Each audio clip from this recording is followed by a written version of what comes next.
El marchitamiento por Fusarium raza 4 tropical es una enfermedad de las musáceas causada por un hongo de suelo que se conoce como Fusarium oxysporum forma especial cubense. La forma especial cubense agrupa una serie de aislamientos de Fusarium oxysporum que son capaces de afectar las musáceas, es decir, todo lo que conocemos como bananos, plátanos, bananos de cocción. ¿Por qué es importante la raza 4 tropical? Es importante porque muchas de las variedades que son resistentes a raza 1 y a raza 2 sucumben ante la raza 4 tropical, o sea, son susceptibles a la raza 4 tropical. Esto incluye los bananos tipo Cavendish, que son los que usamos para exportación.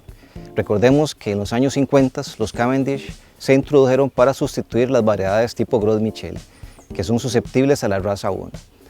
Los bananos Cavendish han sido muy resistentes a la raza 1 durante muchos años en que se han estado produciendo en las fincas comerciales de Costa Rica y diferentes partes del mundo. No obstante, esta nueva variante del patógeno que apareció en Asia es capaz de romper la resistencia de los Cavendish y representa por lo tanto una seria amenaza para la producción y la economía de los países donde los bananos Cavendish son sumamente importantes. Fusarium oxysporum forma especial cubense es un patógeno de suelo, ya lo mencioné, que puede sobrevivir ahí hasta por 30 años. ¿Y por qué logra sobrevivir todo ese tiempo en el suelo? Porque produce unas estructuras de resistencia que se conocen como clamidósporas. Estas estructuras son capaces de resistir por mucho tiempo en el suelo, aún en ausencia de cultivo. Fusarium oxysporum cubense, FOC como se le conoce, se reproduce por macro y microconidios. Los macro y microconidios son muy importantes estructuras de infección dentro de la planta y también de dispersión del patógeno.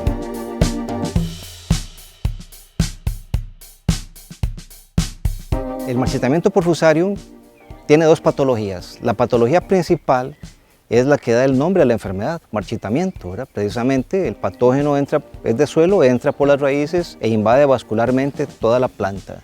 Entonces bloquea los haces vasculares y empieza la planta a manifestar ciertas patologías características de esto.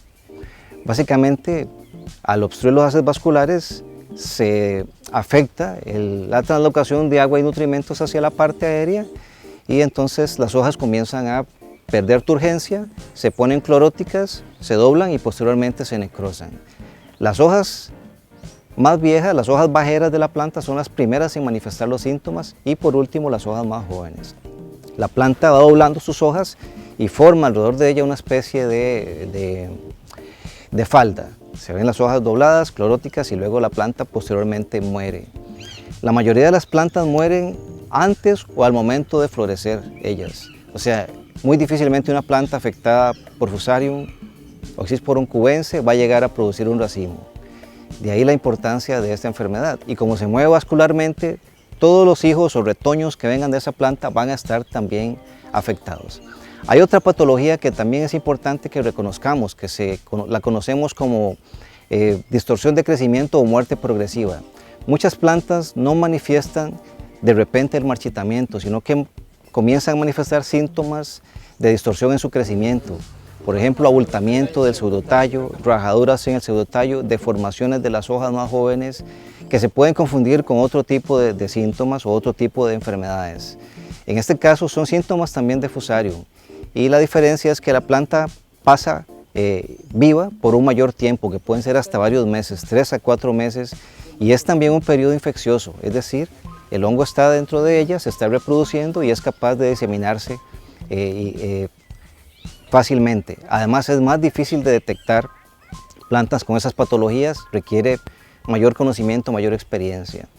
Pero es importante que sepamos que esas dos patologías existen y que se pueden presentar y también pueden variar con las condiciones climáticas imperantes en ese momento y con las variedades de banano que estén siendo afectadas en ese caso, ¿verdad?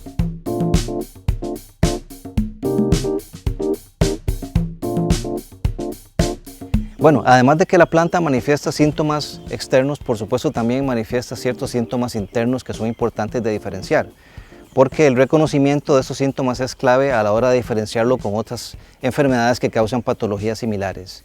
Internamente, cuando uno corta una planta de banano afectada por Fusarium oxysporum cubense, va a encontrar los haces vasculares decolorados se tornan de un color café claro a café rojizo, inclusive casi negro.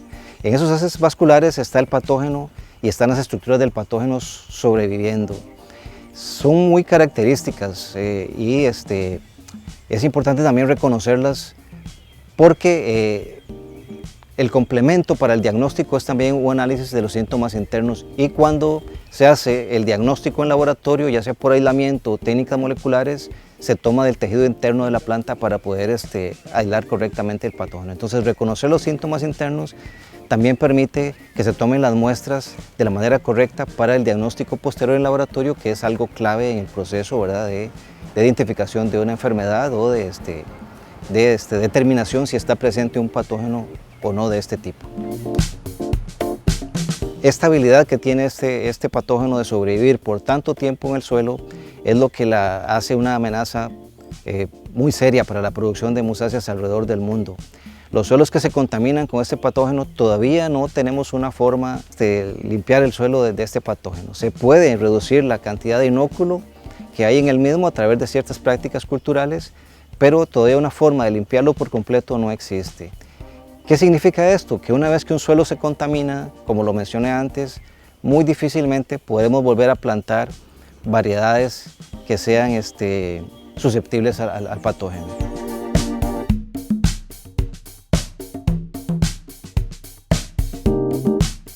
El hongo se disemina de muy diversas formas. La principal forma de diseminación ha sido por semilla convencional, semilla sexual.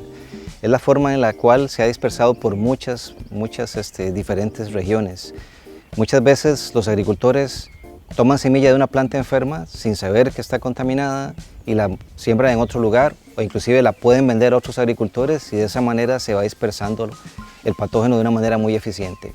Pero también hay otras formas en las cuales se puede dispersar muy eficientemente. Por ejemplo, suelo contaminado. El suelo contaminado puede ser arrastrado en el calzado de personas que visitan plantaciones afectadas, igual en maquinaria que entre a las plantaciones y que luego se mueva a otras fincas, o cualquier tipo de herramienta que pueda arrastrar suelo, aunque sean cantidades pequeñas, porque no se requieren grandes cantidades de suelo para que este patógeno pueda dispersarse.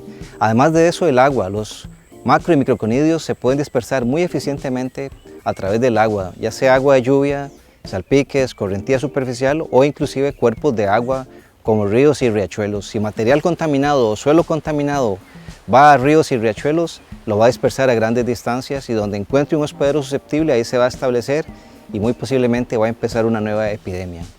También los animales pueden causar dispersión de este patógeno, incluyendo insectos como el picudo negro, que es una plaga del banano que afecta al cormo.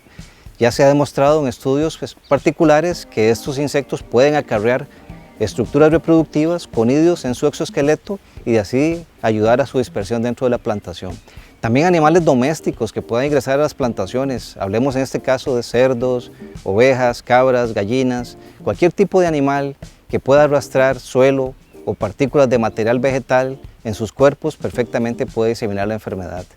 Las malezas también forman parte de la ecología de esta enfermedad. Ellas funcionan como hospederos alternos. En ausencia de cultivo, el hongo se puede hospedar ahí y ayudar a su supervivencia por largo tiempo. Y hay malezas que son mejores hospederas que otras. Todo eso es importante reconocerlo dentro de una campaña de manejo o de prevención. Indudablemente también las herramientas, las prácticas culturales pueden ser formas muy eficientes de transmisión de enfermedades como estas. Machetes, palas, cualquier tipo de herramienta que se use para cortar el tejido o para trabajar en el suelo de las plantaciones puede perfectamente diseminar la enfermedad de una manera eficiente. Por eso las prácticas culturales de este tipo deben ser consideradas dentro de las campañas de bioseguridad. Hay formas en las cuales podemos prevenir la diseminación de este patógeno a través de medidas preventivas.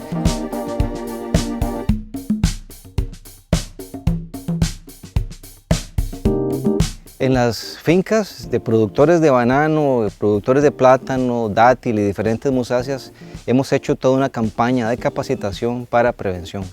Les hemos explicado a los agricultores, técnicos y profesionales ligados al sector productivo de musáceas en Costa Rica y otras partes del mundo las medidas básicas de prevención que ocupamos implementar de manera efectiva para evitar la dispersión y diseminación de una enfermedad como esta. Eso contempla el uso de ropas limpias, el uso de desinfectantes durante las prácticas de cultivo, el establecimiento de pediluvios en las fincas para desinfección del calzado e inclusive la desinfección de vehículos que ingresan a las plantaciones. Importante también destacar que no es cualquier tipo de desinfectante el que tenemos que usar. Las estructuras de reproducción de Fusarium oxysporum cubensis son muy resistentes a ciertos tipos de desinfectantes, sobre todo las clamidósporas. Entonces hemos realizado una serie de investigaciones en Costa Rica y otras partes del mundo y ya se han identificado productos que son más efectivos. Básicamente amonios cuaternarios, productos tipo yodóforos y el glutaraldehído. También es clave conocer la dosis correcta a utilizar. A través de Corvana y el Ministerio de Agricultura y Ganadería, específicamente el Servicio Fitosanitario del Estado, hemos desarrollado toda una campaña de información a nivel nacional de los diferentes sectores. La idea es que todas las personas nos ayuden, contribuyan a esta campaña de prevención. Muy importante decirle a los agricultores que no subestimen este riesgo. La enfermedad no está presente en la región y a veces tendemos a subestimarlo porque creemos que está muy lejos. Las distancias se han acortado. Ahora el comercio internacional es sumamente activo y no podemos detener el comercio internacional, pero sí podemos tomar medidas para prevenir el ingreso de enfermedades tan peligrosas como estas. Si notan cualquier planta sospechosa, si tienen cualquier duda, no tengan la menor limitación en comunicarse con las personas adecuadas. Esas personas están en Corvana y están en el Servicio Fitosanitario del Estado y con mucho gusto podemos atender cualquier consulta. Además de eso, cualquier duda que tengan también, procuren evacuarla, consulten con las personas adecuadas. Estamos en la mejor disposición de colaborar en esta campaña de prevención y mantenernos como una región libre de Fusarium raza 4 tropical todo el tiempo que sea posible.